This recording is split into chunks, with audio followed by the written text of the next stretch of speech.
დაფარულთა ცნობის ნიჭის შესახებ. ნიჭებს ღვთისაგან მხოლოდ იზღებულობს, ვისაც სიმდაბლე აქვს. მიაკუთვნებს ამ ნიჭებს ღმერთს და იყენებს მათ მის სადიდებლად. ჯანსაღი სულის ადამიანს ღვთის საიდუმლოებები ეცხადება. ადამიანი, რომელიც ღირსეულია ღვთის წინაშე, სულიწმიდით აღივსება. მას საღვთო მადლი აქვს. ღმერთი ქრისტეს საიდუმლოს მიერ მას სიხარულს, მშვიდობას, სიმშვიდეს, სიყვარულს ანიჭებს. ანიჭებს მას სხვა ნიშან-თვისებებს, რომელთა შესახებაც პავლე მოციქული საუბრობს. ხოლო ნაყოფი სულისაი არის სიყვარული, სიხარული, მშვიდობა, სულგრძელება, სიტყვოება, სახიერება, სარწმუნოება, მყუდროება, მარხვა, მოთმინება. გალატელთა მიმართ ეპისტოლე მეხუთე თავის 22-23 მუხლები. ღვთისთვის არ არსებობს წარსული, აწმყო და მომავალი. არარაი არის დაბადებული დაფარულ წინაშე მისა, არამედ ყოველივე შიშველ და ქედ დადრეკილ არს წინაშე თვალთა მისთა. ებრაელთა მიმართ ეპისტოლე მეოთხე თავის მე-13 მუხლი. ასევე იმ ადამიანსაც, რომელსაც ჯანსაღი სული აქვს, ეცხადება ღვთის საიდუმლოებები, დაუწყის მისი ნება, იმ საზომით, რასაც ღმერთი დაუშვებს. მაგრამ იმისათვის, რომ ადამიანზე საღვთო მადლი გადმოვიდეს და მასში დაიმკვიდროს, საჭიროა წინაპირობები. ღვთისგან ამ ნიჭებს მხოლოდ იზღებულობს, ვისაც სიმდაბლე აქვს, მიაკუთვნებს ამ ნიჭებს ღმერთს და იყენებს მათ მის სადიდებლად. კეთილი, მდაბალი, ღვთისმოშიში, ღვთისმოყვარე ადამიანი, ის, ვინც სათნოებები მოიხვეჭა, ღვთის მადლით არ ვარდება ცდომილებაში. ის შინაგანად გრძნობს, რომ ნამდვილად უღირსია და ეს ყველაფერი იმისათვის ეძლევა, რათა უკეთესი გახდეს და ისიც იღვწვის ამისთვის. პირიქით, ღვთის მადლი არ გადმოდის ეგოისტებზე, იმ ადამიანებზე, რომლებიც ვერ აცნობიერებენ თუ რა ხდება მათ თავს. ადამიანს, რომელიც დემონური ეგოიზმითაა შეპყრობილი, ჰგონია, რომ საღვთო მადლითაა სავსე, სინამდვილეში კი ცდომილებაშია. ის ეშმაკეულია. ცდომილება არის ერთგვარი ფსიქოლოგიური მდგომარეობა, მცდარი განსჯა. არსებითად ცდომილება ეგოიზმიდან მოდის. ცდომილებაში მყოფ ადამიანს სრულ შეგრძნებები, ეშმაკეული წარმოსახვები აქვს და იტანჯება. ცდომილების გამოსწორება ძალიან რთულია. ეს მხოლოდ ღვთის მადლით არის შესაძლებელი. შესაძლებელია, რომ სხვისი ლოცვით ღმერთმა შემცდარი ადამიანი შეიწყალოს. თუ ისიც მოინდომებს, თუ სარკეში ჩაიხედავს, ანუ კარგ სულიერ მოძღვართან მივა და გუწრფელ ახსარებას იტყვის, ღვთის მადლი მას განკურნავს. წმინდა წერილი გონებას გვიხსნის და სულთა გარჩევაში გვეხმარება. დღეს ძალიან ხშირად ვხედავთ როგორც წმინდა, ისე შემცდარ ადამიანებსაც. შეიძლება განდეგილთან, მოსაგრესთან მიხვიდე და როგორც კი დაგინახავს გითხრას. პეტრეს გაუმარჯოს, როგორ არ გაფრთხილდი და იმ საქმეში გაიხლართე. ის არ გიცნობს, მაგრამ სახელით მოგმართა და გითხრა ისეთი საქმის შესახებ, რომელიც არავინ იცოდა. შენ იტყვი, ეს ნამდვილი წმინდანია, ჩემი სახელი თქვა და ჩემი საიდუმლო განმიცხადა. მაგრამ შეიძლება ერთ ვინმე ჯადოქართან მიხვიდე. უნდა იცოდეთ, რომ ქვეყანა სავსეა ჯადოქრებით და თაღლითებით, რომლებიც ამით სიმდიდრეს იხვეჭენ და ისიც გეუბნება, საიდან მოდიხარ და სად მიდიხარ. ამ დროს შენ იბნევი, საგონებელში ხარ, ფიქრობ, აქ რა ხდება, სად არის ჭეშმარიტება. განდეგილმაც სიმართლე მითხრა და ჯადოქარმაც. ნუ თუ ჯადოქარის წმინდანია, აი როგორ გვეშლება. წმინდა წერილი გონებას გვიხსნის და სულების გარჩევაში გვეხმარება. ამიტომ საჭიროა, რომ კარგად ვფლობდეთ და გულდასმით შევისწავლოთ წმინდა წერილი. სხვა რამეა საღვთო მადლისა და სულიწმინდის მიერ მოციქულთა თრობა და სხვა რამ ხდება იმათთან, რომლებიც თავიანთი რიტუალის აღსრულებისას წყობიდან გამოდიან და შეშლილ მდგომარეობაში იმყოფებიან, სადაც ნათლად ჩანს სატანის სული. ის, რასაც ჯადოქარი აკეთებს, არის ცდომილება, ბოდვა. ამ დროს ბოროტი ანგელოზად ნათლისა გვევლინება.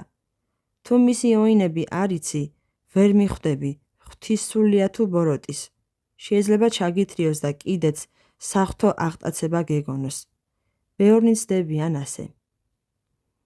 ასეთ შემთხვევებში არსებობს ორი მდგომარეობა: სიკეთე და ბოროტება. კეთილი ანგელოზი და ბოროტი ანგელოზი, ეშმაკი, ბოროტი სული. ასევე ჩვენშიც არსებობს სიკეთეს და ბოროტებაც, ანუ ძველი კაცი და ქრისტეს მიერი კაცი. ძველი კაცი ის არის, რომელიც თავის ბოროტ მეს ემონება. მასზე დიდ გავლენას ახდენს ბოროტი სული და ხდება ბოროტი. მთელ ქვეყანას ბოროტი თვალით ხედავს, ყველასთვის ცუდი უნდა და გამუდმებით იწყევლება. ის პაპა დიამანადის პერსონაჟს, ფრანგო იოანის გავს, რომელმაც ბევრი ტანჯვა გამოიარა ცხოვრებაში და უამრავი სულიერი ჭრილობა მიაყენეს. ამრიგად ადამიანი, რომელიც ბოროტი სულის ზეგავლენას იწყნარებს, მაგალითად ჯადოქარი, მუდმივად მკრეხელობს. შეიძლება წინასწარმეტყველებდეს კიდეც, იუწყებოდეს მომავალს, მაგრამ ყველაფერს ბოროტად აკეთებს. ის ქვევითკენ არის მიმართული და აღასრულებს თავისი ძველი კაცის საქმეებს. აღმაფრენის ნაცვლად ეშმაკეულ მდგომარეობაში ვარდება. იქ კი არ არსებობს ღმერთი, თუმცა ის ირწმუნება, რომ ქრისტეს მხარესაა და მართლაც შესაძლოა გარეგნულად ეკუთვნოდეს კიდეც ეკლესიას, იყოს მონათლული, იცოდეს სახარება, მაგრამ ის ბოროტებაშია გახლართული და მისი ფიქრები, წარმოსახვები, სული დაავადებულია. ასეთმა ადამიანმა შეიძლება სხვების დომილებაში ჩააგდოს. ის ამბობს: ქრისტე ღვთისმშობელი ვიხილე. მითხრა, რომ ომი იქნება, ან მკვლელობა მოხდება, ან კიდევ სხვა. და მართლაც ასე ხდება. ხდება, რადგან ბოროტებას ეშმაკი გეგმავს და ამიტომაც წინასწარ იცის ეს. მიხვდით? მაგრამ ეს ყველაფერი ეშმაკის ხრიკებია და წარმოშობს აღრევას. თუმცა ამბობს, რომ ღვთისმშობელი ან წმინდა სამება, ან წმინდა სერაფიმე იხილა და წინასწარ გამოუცხადა მომავალი. სინამდვილეში კი იყოს მედიუმი. შენიშვნა: მედიუმი, ვინც ჩვეულებრივ ჰიპნოზირებულ მდგომარეობაში ბოროტ სულებს უკავშირდება. გაიგეთ? და მიწაზე ეცემა, გონებას კარგავს, დუჟი გადმოსდის და ტირის. მაშინ ნათლად ჩანს, რომ ეს ადამიანი არ არის ქრისტესი. შეიძლება ეგონოს, რომ მას ქრისტე, ღვთისმშობელი, წმინდანები შთააგონებენ, მაგრამ ეს არ არის ჭეშმარიტება. თუ ბოროტი სულით შეპყრობილ ადამიანს ვინმე ეტყვის, შენ თაღლითი ხარ, ის მას სილას გააწნავს, ერთს კარგად გამოლანძღავს და ღვთისგმობასაც კი დაიწყებს. ის ეშმაკეულ მდგომარეობაში იმყოფება, რომელიც მას თანდათანობით საგიჟეთში მიიყვანს. ანუ ყველა ეს მდგომარეობა სპირიტიზმი და ამის მსგავსი ავადმყოფურია. ღმერთი თავის ღირსეულ ადამიანებს დიდ გამოცხადებებს უჩვენებს. რამდენიმე მაგალითს მოგიყვებით, რათა გაიგოთ, რომ ღმერთი თავის ღირსეულ ადამიანებს ფაქიზი და ბუნებრივი გზით დიდ გამოცხადებებს უჩვენებს. უცხადებს წარსულის, აწმყოს მოვლენებს და თუ რა მოხდება მომავალში. ასევე უცხადებს ადამიანის შინაგან მდგომარეობას, მათ სიხარულსა და ტკივილს, ცოდვებსა და ნიჭებს, მათ ფიზიკურ და სულიერ სნეულებებს, მათი გარდაცვალების დროსა და ადგილს. ყურადღებით მისმინეთ. სინას მთაზე მაღლა, ბევრი სამოღვაწეო ადგილია. ოდესღაც იქ ერთი ბერი ცხოვრობდა მორშილთან ერთად. ბერი 100 წლისა იყო. მას გულსავსება ჰქონდა ღვთისგან, რომ მალე გარდაიცვლებოდა. ეუბნება თავის მორჩილს. საფლავი უნდა გამითხარო, რადგან მალე გარდავიცვლები. ცოტა ხანში დაგიძახებ. ის უსიტყვოდ დაემორჩილა და მაშინვე გათხარა საფლავი. ბერი ლოცულობდა. ცოტა ხანში ეძახის. პაფნუტი, შვილო ჩემო, მოდი ხელი მომეცი და საფლავთან წამიყვანე, რადგან როცა მოვკვდები, მარტო როგორ წამიყვან. მოდი ხელი შემაშველე. ასე ნელ-ნელა მორჩილისა და ხელჯოხის დახმარებით საფლავთან მივიდა და მორჩილს ეუბნება. დამიჭირე, კარგად დამიჭირე. ერთმანეთს გამოუშვიდობდნენ, ეამბორნენ და მორჩილის დახმარებით საფლავში ჩავიდა. როცა საფლავში ჩაწვა, თვალები დახუჭა და ლოცვით შეჰვედრა სული უფალს.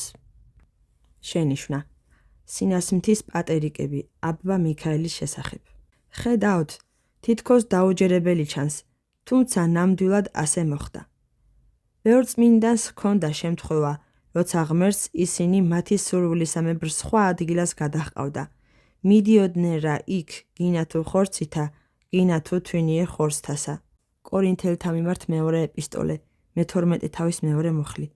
და იქ მათ სხვებიც ხედავდნენ. ერთხელ სინას მთისწინამძღვარი მამა გიორგი ავად გახდა. მას დიდი სურვილი ჰქონდა, რომ იერუსალიმში პატრიარქის ხელით ზიარებულიყო.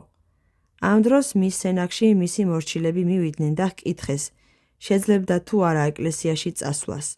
მან უპასუხა, არა, ვერ შევძლებ მოსვლას.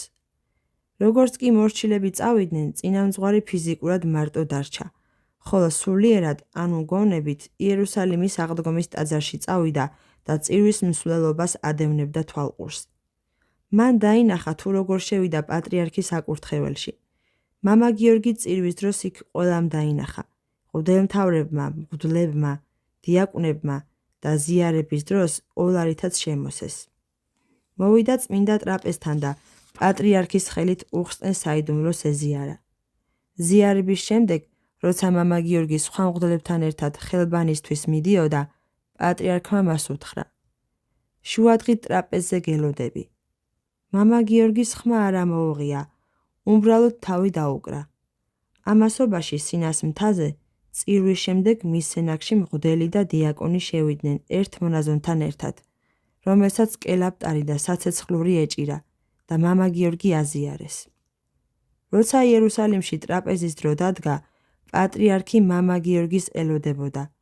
საკმაოდ რო გავიდა, მეტხანს აღარ დაელოდნენ და სატრაპეზოდ დასხდნენ. პატრიარქი ძალიან შეწუხდა და სინას მთაზე 3 კაცი გაგზავნა, რათა მამა გიორგის ურჩობის მიზეზი გაეგოთ. მაშინ, როცა ის ცნობილი იყო თავისი სამაგალითო მორჩილებით. ამრიგად პატრიარქის წარგზავნილები სინაზე მივიდნენ და მონასტერში რომ შევიდნენ, თქვეს: თქვენი მოძღვარი დღეს ქვემოთ იერუსალიმში იყო ჩამოსული და აღდგომის ტაძარში ეზიარა. პატრიარქმა მას უთხრა, რომ ტრაპეზზე მოსულიყო, მაგრამ ის წავიდა. ამან პატრიარქი ძალიან დაამწუხრა. ცოტა უსნაურად მოეჩვენა და გვითხრა, რომ მამა გიორგის ვუსაყვედუროთ მისი ურჩობის გამო. მონასტრის ძმები დაიბნენ. რას ამბობთ? ჩვენი მოძღვარი 50 წელია არ გასულა მონასტრიდან. თქვენ რაღაც გეშლებათ. არა, ის ყველამ დავინახეთ, უპასუხეს მათ. თუ არ გჯერათ, წამოდით, მოძღვართან წაგიყვანთ და ჩვენ სიმართლეშიც დარწმუნდებით. როგორც კი წინამძღვრის სენაკთან მივიდნენ და მამა გიორგი დაინახეს, პატრიარქის საყვედური გადასცეს. მას არაფერი უთქვამს, მაგრამ ცოტა ხანში მიმართა მათ. მის უნეტარესობას გადაეცით, რომ მომიტევოს და კიდევ ერთი სასიხარულო ამბავი გადაეცით. ღვთისგან ჩვენება მქონდა, რომ 6 თვეში შევხვდებით, ასე რომ გაემზადოს. ნახეთ, სინას მთის წინამძღვარი იერუსალიმში ისე წავიდა, თავად არც კი იცოდა, ხორციელად იყო წასული თუ უხორცოდ. თუმცა ის იქ ყველამ დაინახა. შენიშვნა: იოანე მოსხის ლიმონარი. ასევე ბევრი წმინდანი შორიდან ერთმანეთთან თანხმდებოდა და ერთად ლოცულობდა. ღვთისმადლით ყველაფერი შესაძლებელია. საღვთო მადლს მანძილი ვერ აბრკოლებს. ღმერთმა შემინდოს, რასაც ახლა გეტყვით. ძველად მე და მღვდელმონაზონი პავლე, რომელიც ევბეაზე, წმინდა ხარლამპის მონასტერში ცხოვრობდა, ხშირად შორიდან ვაგებინებდით ერთმანეთს სათქმელს. ერთ მაგალითს გიამბობთ. როდესაც წმინდა მთიდან წამოვედი და წმინდა ხარლამპის მონასტერში მივედი, ერთი მნიშვნელოვანი პრობლემა მქონდა. ჯანმრთელობის გამო, როგორც უკვე გითხარით, წმინდა მთიდან ძალიან დაოძლურებული ჩამოვედი. რძის ნაწარმი უნდა მეჭამა. ჩემთვის არ შეიძლებოდა ლობიო, ოსპი და სხვა მსგავსი საჭმელები. მონასტერში კი ძირითადად ლობიოს და მარსლოვან საჭმელებს ჭამდნენ. ჩემთვის ასეთი დიეტა დაუშვებელი იყო და თან მათი დაბრკოლებაც არ მინდოდა. მე ასეთი განცდა მქონდა. მე მრცხვენოდა მათთვის ეს მეთქვა და მონასტრიდან წასვლას ფიქრობდი. ერთ დღეს ერთი დიდი ხის ძირში ვიჯექი და მონასტრიდან წასვლის აზრებით ვიყავი გატაცებული. ამ დროს ჩემს წინ მამა პავლე გამოჩნდა და ხელში დიდი წიგნი ეჭირა. ეს წიგნი წმინდა წერილი იყო, ძველი და ახალი აღთქმა. ის ტყეში ღრმად იყო შესული და წიგნს კითხულობდა. უეცრად წამოდგა, ჩემკენ წამოვიდა, მომიახლოვდა და მითხრა: როგორ ხარ, მამა პორფირი? იცი რა ვიფიქრე? მე ვიცი შენი გასაჭირი, რომ ავათხარ და კუჭი გტკივა, რადგან ვერ ინელებს იმ საჭმელებს მონასტრში რომ ჭამთ. ვიფიქრე, რომ რძის ნაწარმი მოგცეთ. შენ ეს გეპატიება, რადგან ავათხარ. მე მას ვკითხე, საიდან მოგაფიქრდა ეს? აი, ახლა შენკენ რომ მოვდიოდი. ნახეთ, ყველაფერს ღვთისმადლი აღასრულებს. ძველად, თუმცა ახლაც ხშირად დავფრინავ ათონის მწვერვალის მაღლა და მთაწმინდელ მამებთან ერთად ვლოცულობ. აშკარად ვგრძნობ მოსაგრეების მადლს და საკმევლის სურნელს, ცად რომ ადის და მწვერვალის ირგვლივ ღრუბლებს წარმოქმნის. უწინ ამ ადგილებზე წმინდანები დადიოდნენ ღვთისადმი დიდი თავდადებითა და მხურვალე ლოცვით. იქ ქვებიც კი საღვთო მადლითაა გაჟღენთილი, რომელსაც წმინდანები თავისკენ იზიდავდნენ. ისინი ანგელოზები იყვნენ, ღვთისგან აქ დედამიწაზე მოვლენილნი. მათ ანგელოზებრივი ცხოვრებით იცხოვრეს, ღვთისადმი ტრფიალებით, სიყვარულით, თავდადებით. როდესაც აქ, მონასტერში ღამით ვიღვიძებ წმინდა მთას, იქ მყოფი მამების საცისკრო ლოცვებით, მადლით გარემოცულს ვხედავ. როგორც კი ტალანდო დარეკავს, მაშინვე მიისწრაფვიან, რათა მოისმინონ აღდგომილი ძილისაგან. შენიშვნა: შუაღამიანი, შესავალი ლოცვის პირველი ტროპარი. და წადიერებით, სიყვარულით, სიხარულით იწყებენ ლოცვას. აბა რა გითხრათ? ამ დროს 60 იღება. ასე ვგრძნობ ღვთისმადლით და გიყვებით ამას. ნება მომესით რომ მოგიყვეთ, მინდა რომ გიამბოთ. ამას თქვენ და მის სიყვარულის გამო ვაკეთებ. კიდევ ერთ საიდუმლოს გეტყვით ახლა. საღამოობით ერთ მთაწმინდელ მოსაგრესთან ვურთიერთობ ტელეფონით. ის გულდასმით კითხულობს წმინდა მამებს და ბევრ რამეს მიხსნის. ჩვენ სულიერ თემებზე ვსაუბრობთ. რა გითხრათ, ნამდვილი შეშლილობაა. დღესაც ვისაუბრეთ შუაღამის 3 საათზე. ჩვენი საუბრის დროს ზარების ხმა ისმოდა. ნახევარი საათი ვისაუბრეთ საოცარ თემებზე. გულწრფელად გეუბნებით. დიდი სიხარული განვიცადე. იმაზე დიდი, რისი აღწერად შემიძლია. დიდება შენ და ღმერთო. საუბრობდით რა სულიერ საკითხებზე, მან მითხრა. სახურების ზარი რეკავს და სასწრაფოდ უნდა წავიდე. მამაო, ნუ დამტოვებ, ვუთხარი მე. დიდი სიამოვნებით. წამოდი, ეკლესიაში წავიდეთ, ერთად ვიყოთ და ღვთის სიდიადეები ვიხილოთ. ჟამის წირვა და ქრისტეს მადლი. მოდი, ჩვენი უფლის იესო ქრისტეს მიერ მანძილი არ არსებობს. არანაირი დაბრკოლება არ არსებობს. და მეც მასთან ერთად ეკლესიაში წავედი და მასთან ერთად ლოცულობდი. ხედავდი ხატებს, კელაპტრებს, სანთლებს, მოციმციმე კანდლებს. ხედავდი, როგორი აღმა ფრენით მსახურობდნენ მღვდლები. ეკლესია მოსაგრეებით იყო სავსე. ყველანი გახარებულები იყვნენ და გალობდნენ. მოვედით მორწმუნენო და ვიხილოთ სადაშობილ არს უფალი. ქაწული დღეს არსებად უზესთა ეს საშობს. შობამან შენმან ქრისტე ღმერთო. ქრისტეს შობასა ვადიდებდეთ. შენიშვნა: ქრისტეშობის დღესასწაულის საგალობლები. როცა თქويس შიშითა ღვთისათა, ის საზიარებლად გაემართა. მასთან ერთად ღვთისმადლით მეც ვეზიარე გულშემოსვლილი. შემინდეთ ამას რომ ვამბობ. ყველა ძმა მხურვალედ ლოცულობდა. დიდი სიხარული ვიგრძენი. რასაც ისინი ხედავდნენ, მეც ვხედავდი. ეს წირვა იმ წმინდა მოსაგრეებთან ერთად, რომლებიც სიხარულით განიცდიდნენ ქრისტეშობის დღესასწაულს, სულიერი ნადიმი იყო. როგორ ვისურვებდი, რომ თქვენც ყოფილიყავით და იქ წარმოთქმული სიტყვები და საგალობლები მოგესმინათ. როცა სხვა მიდასტურებს, რომ ის, რასაც ვხედავ, ნამდვილად ასეა, ჩემს სიხარულს საზღვარი არ აქვს, რადგან ამით ვხვდები, რომ ეს ცოდნა აუცილებლად ღვთისგან მოდის. ახლავე გეტყვით, რას გულისხმობ. ხშირად მეგთხოვთ ხოლმე წამიკითხოთ ერთი აბზაცი, მაგალითად რომელიმე წმინდა მამის ამონარიდი და გეუბნებით. გადაშალეთ მე-10 გვერდზე, მეორე აბზაცი და იპოვით იმას, რის წაკითხვასაც გთხოვთ. მართლაც, თქვენ შლით წიგნს მითითებულ გვერდზე, პოულობთ ამონარიც და მიკითხავთ. ზუსტად ისე წერია, როგორც გეუბნებით. თქვენ კი გიყვირთ, რადგან მე დიდ სიხარულს გრძნობ და ვამბობ. მე ეს არ ვიცოდი, პირველად მესმის. მაშინ, როცა ზეპირად გიყვებით ამას წინ და წინ.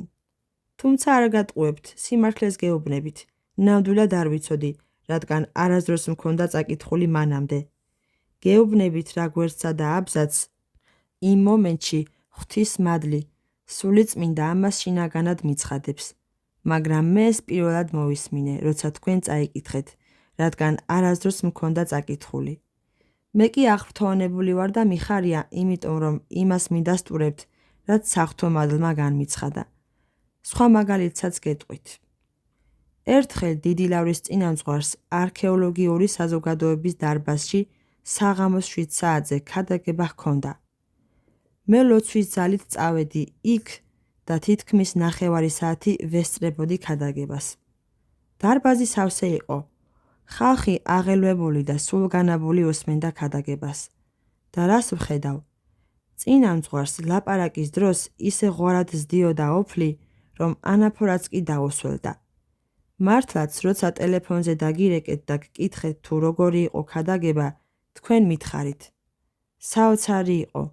მთელი ხალხი გულაჩუყებული უსმენდა. თუმცა წინამძღვარი საუბრის დროს ოფლად იღვრებოდა. ეს საიდუმლოა. სულიწმინდა ყოველგან არს და ყოველსავე აღავსებს. სხვა დროს რამდენიმე ადამიანი სასეირნოდ წავედით ჩრდილოეთ ევბეის მიმართულებით. მანქანით ულამაზეს ბუნებაში მივდიოდით. მარცხნივ მცენარეები, ხეები, ყვავილები, მარჯვნივ უკიდეგანო ზღვა. ყველაფერი მშვენიერი და განათებული ჩანდა. გზაში ხმას არავინ იღებდა. უცებ ჩემს თანამგზავრებს ვეკითხები. რას ხედავთ აქ? რასაც თქვენ ხედავთ, ვხედავ მეც, ბრმაც, თქვენი თვალების მეშვეობით. მე სიმღერა დავიწყე. შენი თვალები ჩემია, შენი წარბებიც ჩემია, შენი ორი ხელი გასაღებია, რომელიც ჩემს გულს აღებს. ეს საერო ხასიათის სიმღერაა, მაგრამ სულიერი მნიშვნელობით ვამბობთ. გაიგეთ? არსებობს სხვა თვალებიც, სულის თვალები. ფიზიკური თვალების თვალსაწიერი შეზღუდულია, ხოლო სულის თვალებით შეგიძლია ისიც კი დაინახო, თუ არის უკან რა ხდება. თქვენ ფიზიკური თვალებით ხედავთ. მადლით მეც იმავეს ვხედავ, თანაც უფრო კარგად და სუფთად. ფიზიკური თვალით მოვლენებს გარეგნულად ხედავ, ხოლო სულის თვალით ხედავ უფრო ღრმად. თქვენ მარტო გარეგნულს ხედავთ, მე კი შინაგანსაც ვხედავ. ხედავ და ვკითხულობ სხვა ადამიანის სულს.